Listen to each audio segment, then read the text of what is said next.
शाळेच्या पिकनिक बसचा भीषण अपघात झाल्याची बातमी समोर येते। अहिल्यानगर कल्याण महामार्गावर आज सकाळी एक भयानक घटना घडली आहे। जिल्हा परिषद शाळेच्या सहलीला गेलेल्या विद्यार्थ्यांची एसटी बस जोरदार रस्त्याच्या कडेला उलटल्याची बातमी समोर येते। या घटनेमध्ये 15 विद्यार्थी जखमी देखील झालेत। ही घटना ओतूर जवळ खामुंडी भागामध्ये घडली आहे, जिथे बस चालवताना चालकाचा ताबा अचानक सुटला आणि बसचा भीषण अपघात झालाय।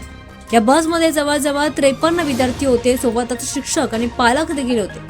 बस पहाटे 7 वाजताच्या सुमारास सहलीसाठी रवाना झाली होती। चालकाचं नियंत्रण सुटल्यामुळे बस महामार्गाच्या कडेला उलटली आणि बसचा अपघात झाला।